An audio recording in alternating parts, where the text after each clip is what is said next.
A city street in Asia. Police are baffled by a gruesome scene.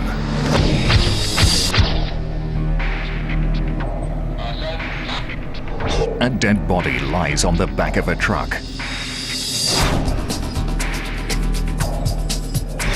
A massive exit wound reveals muscles torn to shreds. Stunned bystanders cannot believe what they are seeing. All they know is that a whale has exploded in a street.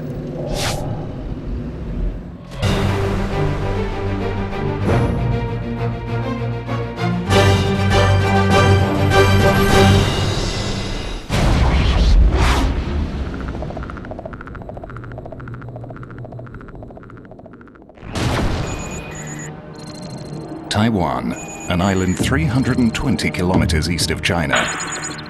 On the southern coast of the island lies the city of Tainan. January the 26th, 2004, 6:30 a.m., and the city is just waking up.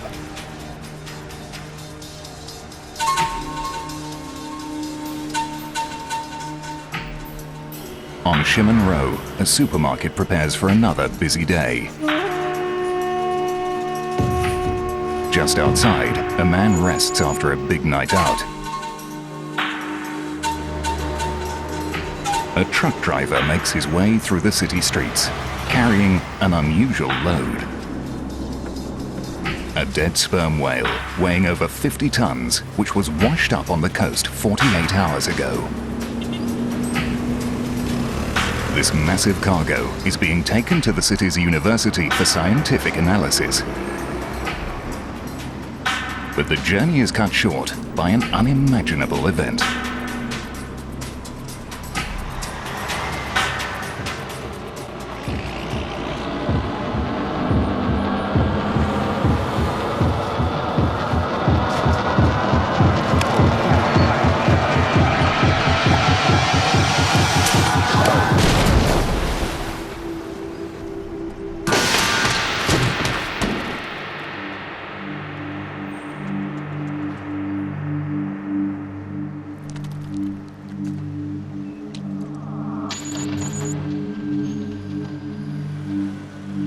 Large parts of intestine, chunks of blubber, and liters of blood have exploded out of the sperm whale.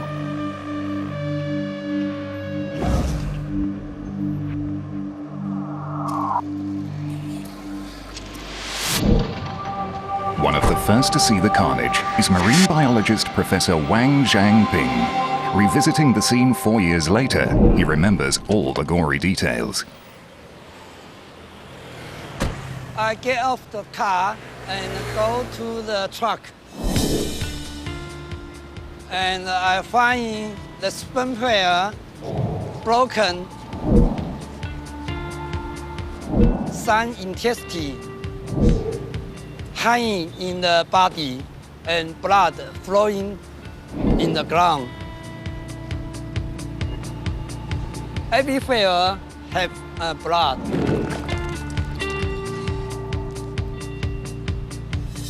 White car became red color.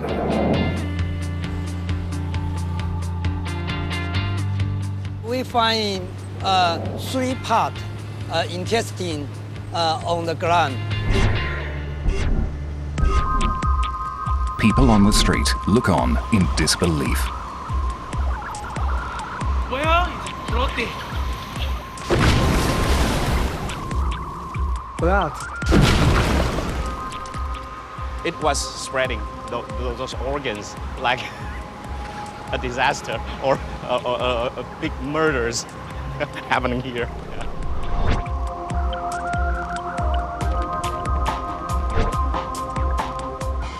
It's just like a horror movie. This whole window is blood.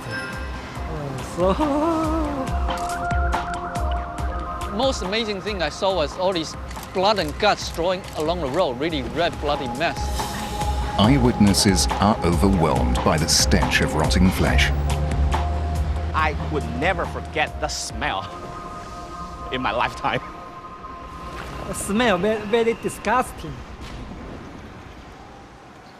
It's like tons of fishes death on the road. Tons of fishes. Yeah.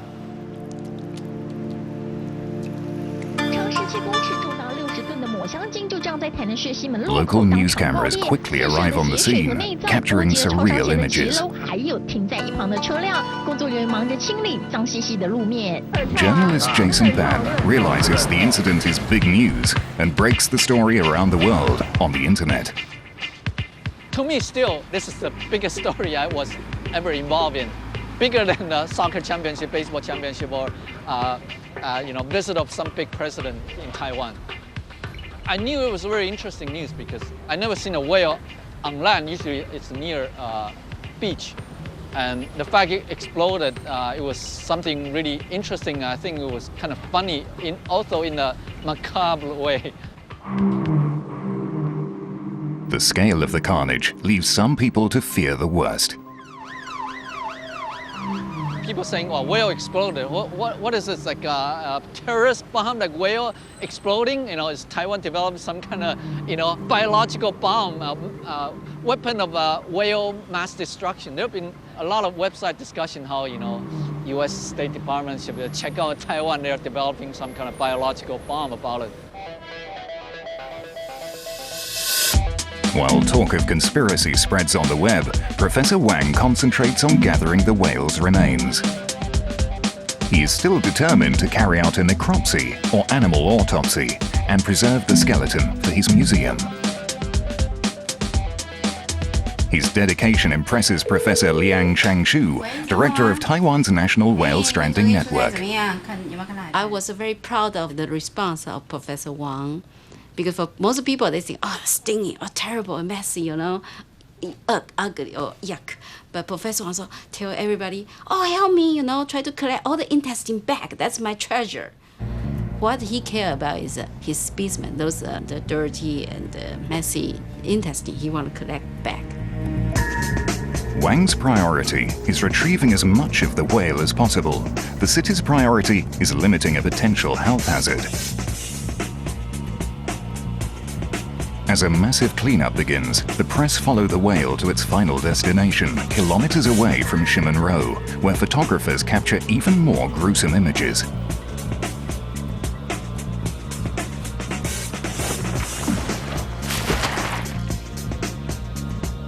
A makeshift canopy is erected over the whale since no building on the site is big enough to house a creature of this size. Just hours after the explosion, a team of scientists and volunteers begin their daunting challenge. We use 60 people and 10 days to dissect the sperm-whale.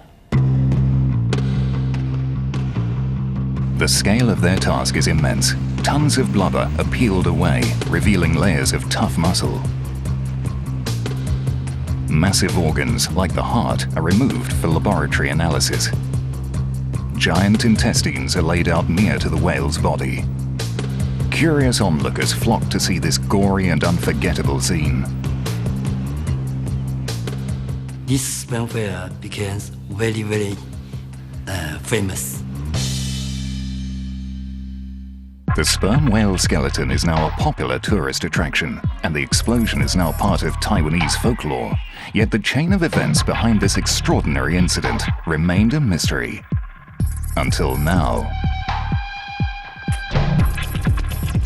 A team of international experts have been put together to find an explanation. They're looking for a clue in this video archive, some of which has never been seen outside of Taiwan. All are searching for a piece of evidence lurking in the background, which could be the key to unlocking the possible trigger behind the exploding whale.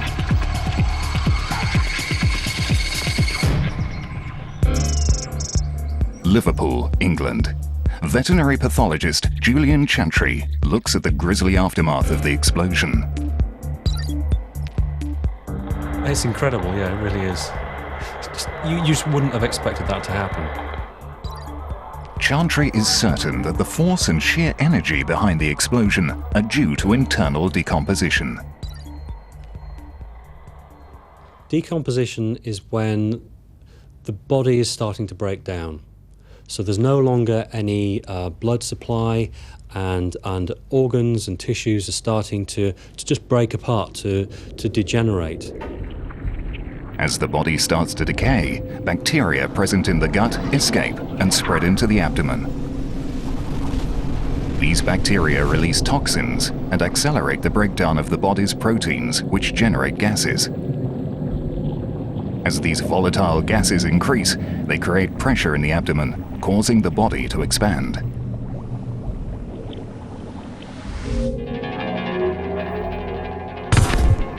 To demonstrate the effects of decomposition, Chantry carries out a necropsy on a farm pig that has died of natural causes. It may be smaller than a sperm whale, but the manner in which animals decompose is essentially the same in all species. So we've got this pig, and it's died 3 days ago, and since then it's been rotting. The skin is becoming discoloured because you've got an escape of bacteria. They're spreading away from the gut then into the surrounding tissues and creating this green-blue coloration of the skin. As a byproduct, they're giving off gas as well. The biochemical reactions that produce the gas are at work in all of the pig's organs, especially the stomach and intestine. You heard the release of gas there. And this is a very small-scale model of how it would be in the whale. Obviously, the whale is many hundreds of times bigger, and the pressure build-up will be correspondingly greater. There would undoubtedly have been a build-up of gases inside the sperm whale. But is this natural process capable of causing such destruction? The whale's body parts strewn across the road tell a story of a violent explosion. Something must have detonated it, but what was the trigger? There must be more to this mystery than decomposition. Other factors never before investigated that help explain why the Taiwan blew up.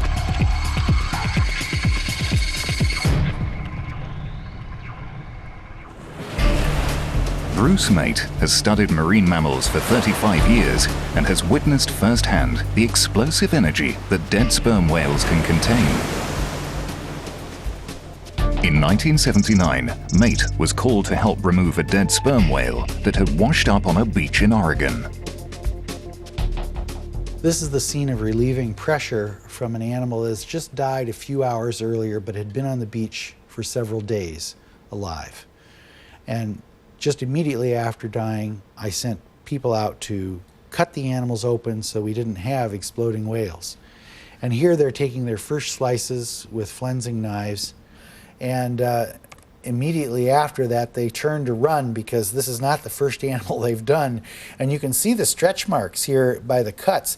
This wound is tearing this initial cut, but there's such strength in the animal's layers that it yet hasn't gone through into the peritoneal cavity. The muscles are tearing, and then finally it gets into the peritoneum where the pressure is, and kaboom, out comes all the guts and feathers, so to speak. You can see the blood mass ahead of everything else, the liquids, and then the solids behind that of the intestines and the organs. The sperm whale in Oregon was less than half the size of the giant sperm whale that blew up in Taiwan. Parts of blubber were found streets away, suggesting a ferocious amount of pent-up energy. To estimate the amount of force required to blow up such a huge whale, British explosives expert Terry Thompson reviews the footage of the bloody aftermath. This incredible event involved a rupturing of the sperm whale's abdomen, which caused material from the sperm whale to be projected quite a large distance. That car is about 30 meters from the sperm whale. So for that to have been projected 30 meters indicates to me just how volatile an event this was. My estimation of this would be, it would be the equivalent to between 2 to 5 pounds of TNT equivalent explosives would have caused similar damage. To test his theory, Thompson is using almost 2 kilograms of dynamite to simulate the blast. We are going to detonate in the middle of a huge mound of peat. It will produce a tamping effect on the explosive.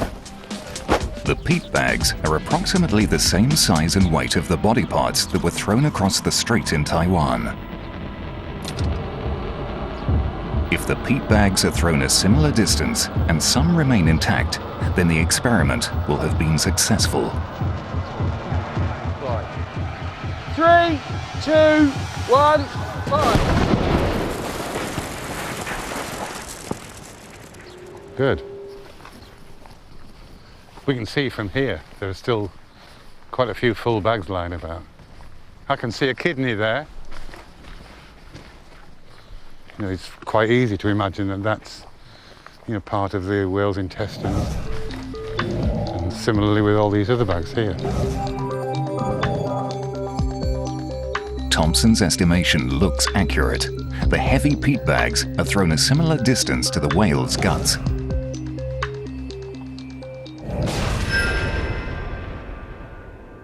If anybody had been unlucky enough to be standing immediately adjacent to the vehicle when that happened, they would have suffered quite serious injury, perhaps even death.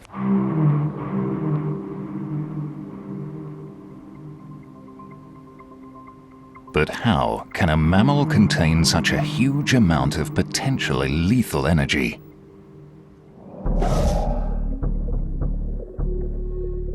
The sperm whale is an animal of extremes, uniquely adapted to resist massive amounts of external pressure exerted by the crushing ocean depths, where it dives for its food.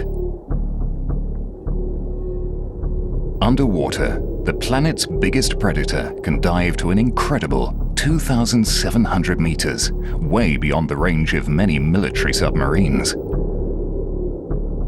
The human body would be totally crushed at a fraction of that depth. But as an evolutionary byproduct, the very physique that keeps the crushing pressures out also keeps mounting internal pressures in. The same tissues that prevent them from being squashed from external pressure are the pressures that hold in this decomposition of gases.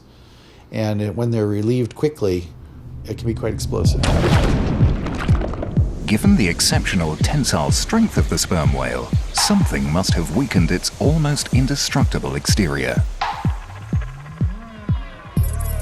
The evidence shows that the vast amount of gore was jettisoned from the back of the whale.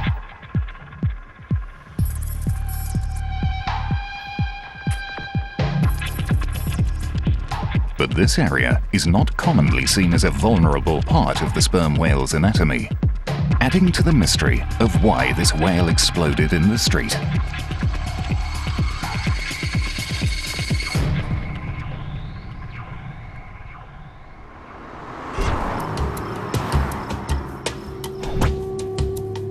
Marine scientists Paul Collins and Francis Gulland study video footage of a giant sperm whale that exploded in a street in Taiwan.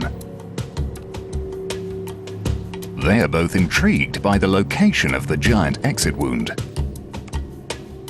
And it's interesting, the break occurred almost along the center of the spine, the back, which is a very unusual spot for it to break and blow open. That's where you've got the backbone and a lot of musculature that holds all the organs in. So if the animal was completely intact and going to explode, you usually would see it blowing out of the belly, where there's more pressure from the guts and it's a weaker body wall, or out of the mouth. So I'm assuming there must have been something that compromised the back of the animal there.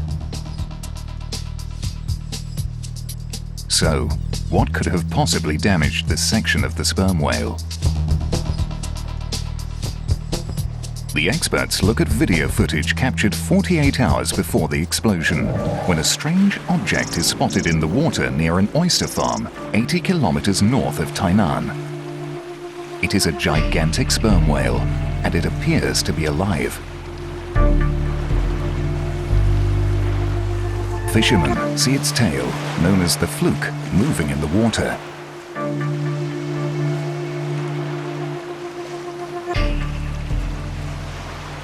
The coordinator of Taiwan Cetacean Society, she got a phone call in the early morning, and the people told her this whale, the fluke, still flapping. Okay, that's the message she reported to me. So I thought, oh, okay, and what can we do? It's so big. The whale becomes an urgent priority, and Professor Wang is in charge. When I hear the news, I'm excited and surprised. A big sperm whale stranded in Taiwan. Wang heads up a whale rescue team. But when they arrive at the scene, they discover the whale is dead.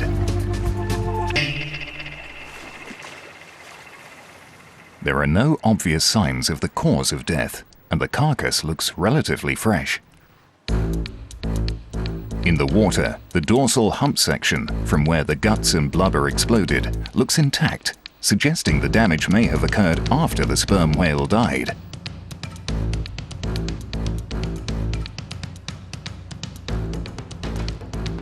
This is no longer a rescue, but a recovery mission. An unexpected and exciting opportunity to discover more about the physiology of sperm whales.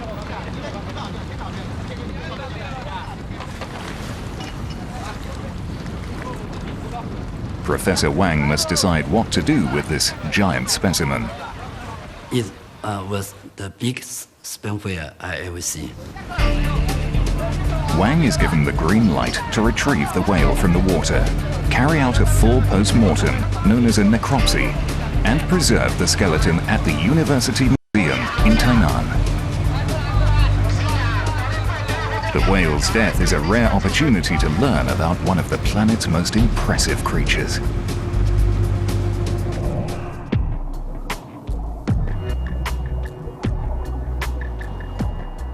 Sperm whales are probably one of the most mysterious animals on Earth. They live at depths of down to a mile deep. They swim for over 45 minutes on a single breath. On average, they come up and take 7 to 10 minutes to recharge their oxygen debt. They're feeding on deep water squids in virtual total darkness, so there's a lot of great mystique about sperm whales. Sperm whales are the giants of the sea, the largest predators on the planet.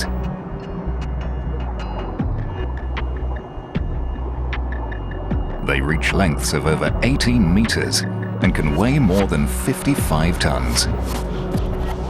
Their brains, which weigh over 7 kilograms, are the largest of any animal on Earth. Sperm whales are found in every ocean in the world, yet their trademark fluke, waving on the surface of the water before they dive, is rarely seen. So the opportunity to study one of these incredible mammals is exceptional.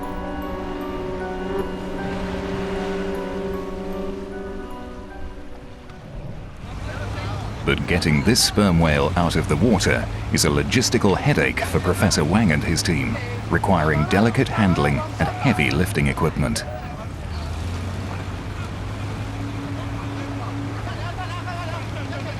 Responding to large stranded whales is a problem around the world.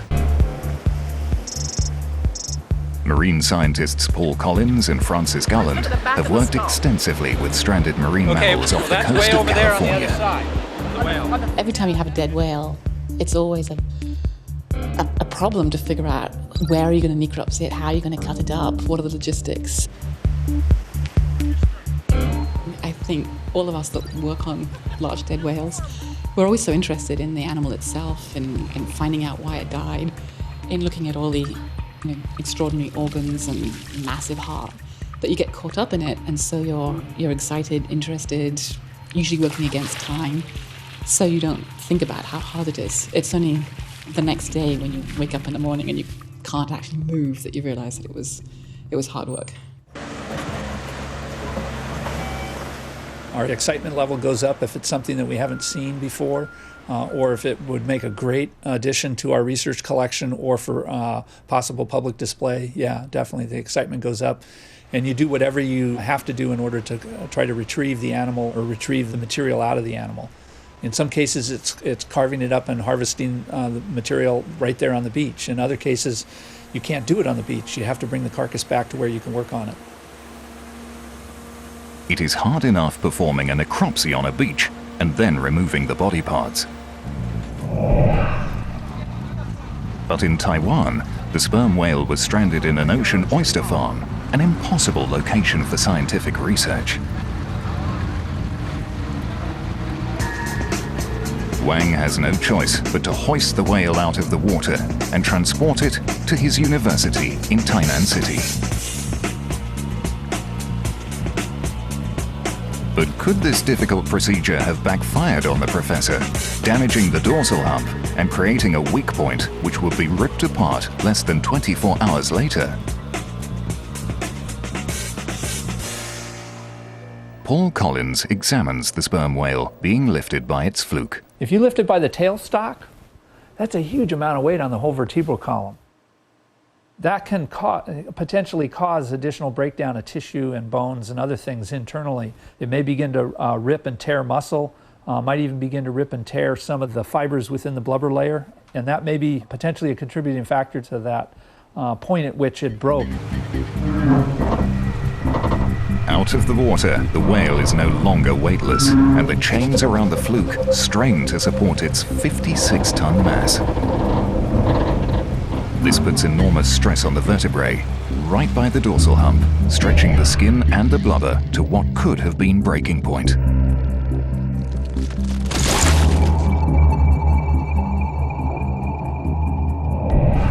The whale is too heavy for the cranes, and eventually this lift is called off.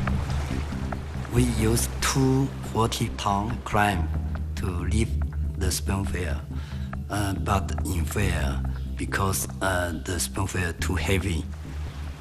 So we change another 120-ton crane. 13 hours since the recovery operation began, the greater lifting capacity of these giant cranes is finally successful. When the sperm whale lift out the water, we are really happy. And the sheer size of this magnificent animal can now be fully appreciated. Sometimes it's hard to tell people, how big. If you tell, oh, the whale is 10 meters or 12 meters, people say, oh, yeah. But once you get close to that creature, you just feel, you compare how little you are and how big is the whale. And then I think most people, they will have some special feeling. And it is suddenly clear to Professor Wang why it was proving so hard to lift. When the sperm whale in water, most body under the water, I image just 20 tons. But after we lift it out, we find it more than 50 tons. This sperm whale is the biggest one in Taiwan ever stranded. The subsequent attempts to lift the whale could have put even more stress on the dorsal hump area. And the positioning of the cable wrapped near the tail section of the whale could also be a key culprit. Oh, here's the photo that really tells the story. There are 2 cranes and there are only 2 wires suspending the animal. You can see the forward cables cutting into the head quite a bit, but there's no pressure there. You really have to get back into the area where there's a body cavity. But the other cable is suspended exactly where the blowout occurred. Mate believes these cables could be responsible for the weak spot on the lower part of the sperm whale spine. These are the vertebrae of a minke whale, but it demonstrates the point that you have these processes that the muscles attach to in the back. And when a cable goes around an animal is cinched down tightly, there's the opportunity for it to come down between the vertebral elements and cut through some of the important integument that might make that a likely place for pressure to leave the body. And particularly at the back of the animal behind the dorsal hump, where it's already the thinnest part of the body. Damage to this area from the cable lifting and the original lift at the wharf may have been what made that area weak to blow out in the back. They had a hold of a time bomb.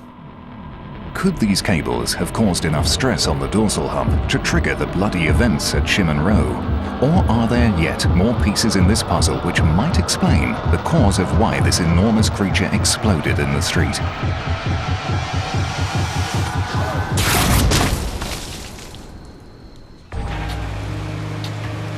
The sperm whale is being subjected to external heat, allowing the temperature inside to rise and bacteria to spread, a combination advancing tissue breakdown. Now, instead of having the water cooling the outside part of the animal, potentially keeping a little bit of the temperature down internally, it's sitting out exposed to the temperatures that are out in the air, which is going to increase that temperature on the outside and allow kind of that decomposition process to also probably increase slightly. Evidence that decomposing gases are creating a buildup of internal pressure is apparent in this photograph. As a whale decomposes, those gases build up and they're looking for a way out. And the easiest place to look at that is usually in the genital slit area. So the pressure from inside will push all the parts of the genitals out. So in a male, you get a massive extruding of the penis. In the females, the nipples start to spread out and the whole area becomes very swollen. At some point during the lift, the whale's penis became exposed, forced out of the genital slit that normally acts as a protective sheath to streamline the whale underwater. On the first lift, the genital slit remains closed. But here, hours later, after the final lift, the penis, at nearly 2 meters long, is fully exposed. You know, those are kind of red flags that you want to pay attention to when you have a large whale carcass, and to worry about if you're going to be moving it around or keeping it out of the water for an extended period of time. But few realized this was a warning sign. For the masses who turned out to see this monster from the deep, the penis became the main attraction. Very big, large, and local people were very fascinated. And some went and tried to touch it. Many men, they look at it, they say, wow, 这真厉害, 这很厉害. They say, wow, this is amazing, this is impressive. They've never seen anything like it. Because in Taiwan, Chinese mythology, you know, like dog, deer, seal penis is aphrodisiac, and they wouldn't think of eating it. They just say this is the biggest male thing they ever seen in their lives. So they want to come close and touch it. A flatbed truck is hired to transport the whale to nearby Cheng Kung University in Tainan for a full necropsy. But once again, the whale's immense size proves overwhelming. When we put the sperm whale in the truck, it's too small, so the truck crash. So we change a big one, 100-ton truck. By the time a bigger truck arrives, Wang's team has to work in darkness. The difficult task of securing the whale onto the flatbed may have contributed to the buildup of pressure inside the whale. Tying an animal down firmly in order to hold it on a truck definitely puts a lot more tension and pressure on that overlying blubber layer, forcing down pressure onto the internal thoracic and abdominal cavities, which the pressure just builds in a less amount of space. It's going to get higher and higher tension underneath that, and is eventually going to blow. The cables themselves, used to strap down the whale on the flatbed, could possibly have compromised the tail section. I'm going to guess that when they ratcheted the cables down to hold the animal, that the one that was farthest to the back on the truck, or just the weight of the flukes moving around at the back of the truck, caused a break through in one of the thinnest areas to the peritoneum, the inner body cavity, and that made it a thinner escape area for pressure. Because of the late hour, the whale is held overnight outside a Coast Guard inspection station. Inside, an associate of Professor Wang, Mr. Lin, and the truck driver are resting.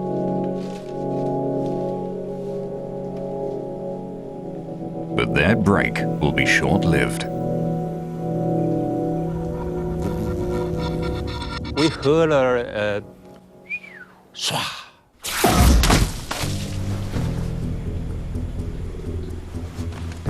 So the Coast Guard on duty and the driver and me go out to find what happened. 哇，怎么都是血呀？血。哎，刚才到门街了，娘了。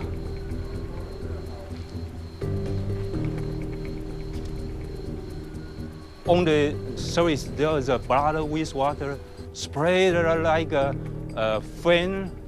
fan-like, and distributed very evenly. Walk in.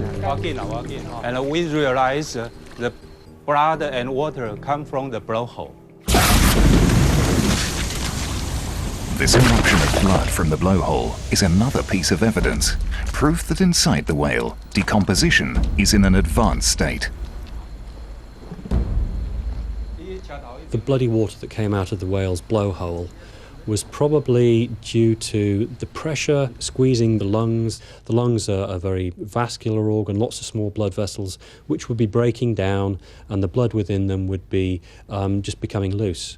And the pressure may have led to some of this degenerating blood being blown out of the blowhole. In the whale, decomposition accelerates like a runaway train. The faster internal tissues and organs deteriorate, the faster bacteria spread, breaking down the body's proteins and generating even more gas, increasing the pressure in the abdomen and intestines. As pressure builds, all the energy searches for an escape. Just like the penis, the release of body fluid from the blowhole is a warning sign.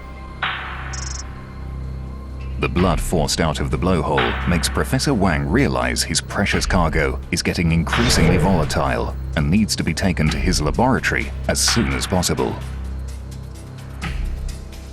I worry about moving the sperm whale, but we had to do it.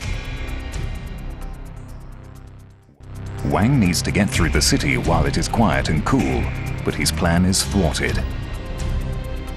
His immense cargo cannot be accommodated at his university. Plan B entails hauling the massive animal to a conservation area on the opposite side of the city. It's now daylight and the temperature is rising. The whale is at breaking point. The pressure within has risen to an astonishing level. And at Chimon Row, Professor Wang runs out of time.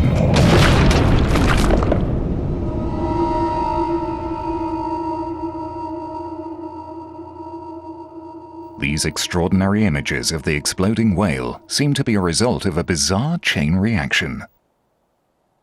The damage to the tail section of the whale, being out of the cool water, allowing internal temperature to rise, and the cable strapping down the whale, adding even more stress to the dorsal hump.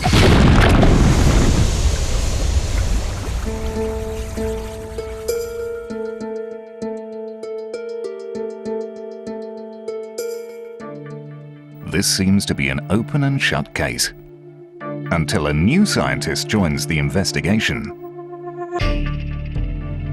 An expert with a brand new brief that has not yet been considered. At the Santa Barbara Museum of Natural History, California, whale stranding coordinator Michelle Berman studies the exit wound and blood on the street. She thinks these images may well suggest that the explosion is due to an event at sea before the whale was first spotted. It is very suspicious to me that you have this deep dark tissue completely adjacent to this very healthy pink tissue. It looks like it's probably a hematoma filled with blood from an injury.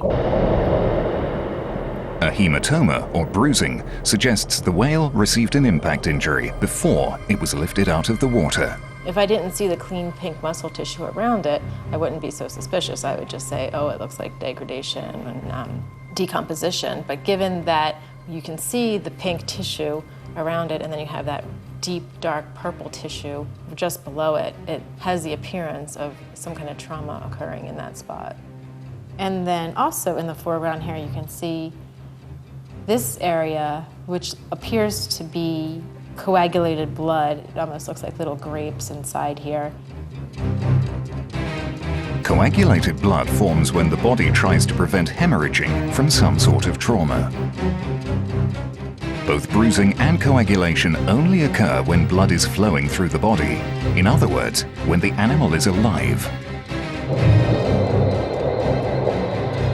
But what could inflict such a huge trauma to the biggest predator on the planet?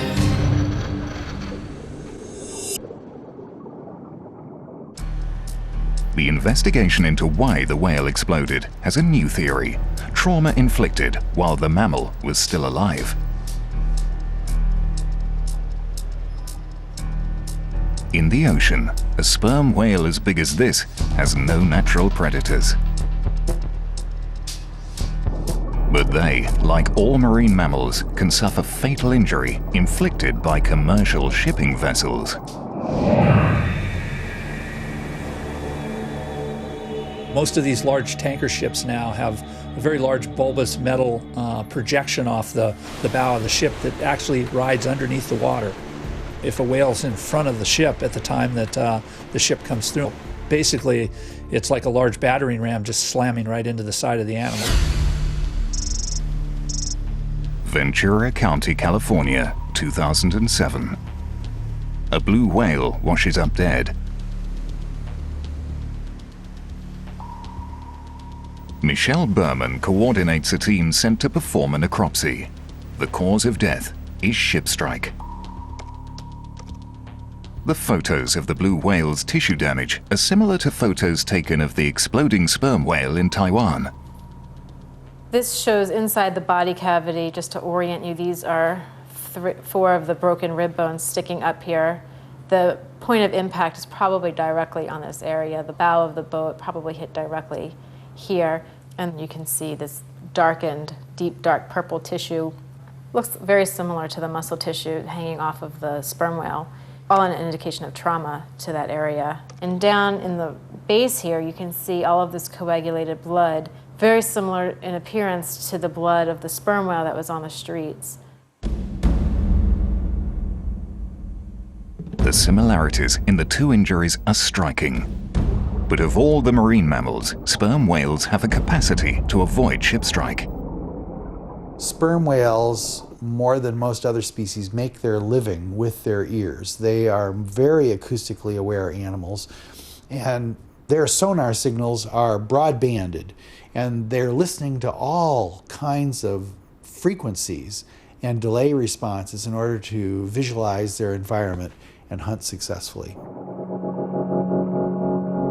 No matter how good their hearing, sperm whales may at times be less aware.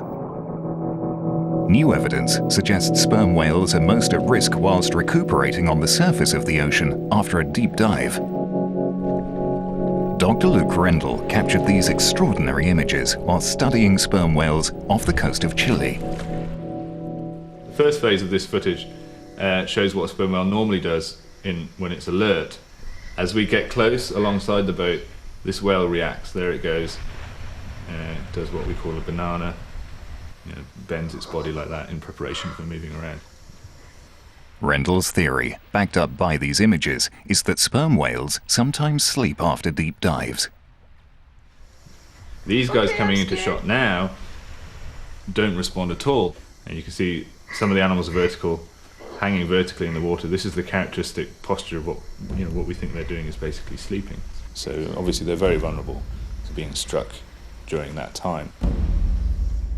This behavior has never been documented before and provides evidence that a ship could easily hit a sperm whale. The world's oceans are busier than ever with boat traffic, meaning that marine mammals are increasingly vulnerable. they're simply feeding in the shipping lane. So it'd be like you sitting eating a hamburger in the middle of a motorway. When a ship's moving forward, the noise of the ship's at the back, and the ship itself forms an acoustic shadow ahead of it. So it's less likely that a whale is going to hear the ship if it's right on the front beam of the oncoming ship. If you're in an area of high shipping, you get this kind of acoustic fog, which is just all the noise that the various ships that are putting in. Trying to pick out an individual source, an individual ship during that time, it would be very, very difficult. The Tainan sperm whale was found near some of the busiest shipping lanes in the South China Sea, and during the sperm whale's necropsy, Professor Wang found evidence supporting the ship strike theory. I find the bone protect the spinal cord is broken.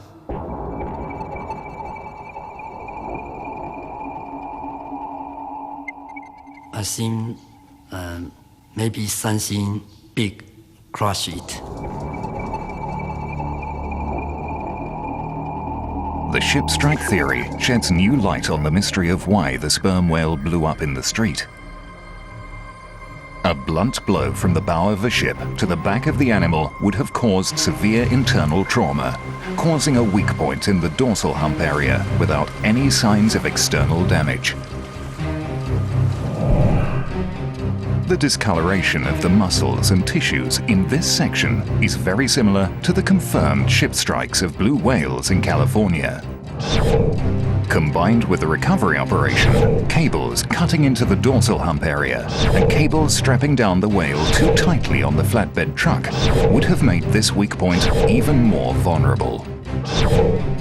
A ship strike at sea seems to be the main culprit. But all these components are likely accomplices, triggering this bizarre and extraordinary explosion that the people of Taiwan and Professor Wang will never forget.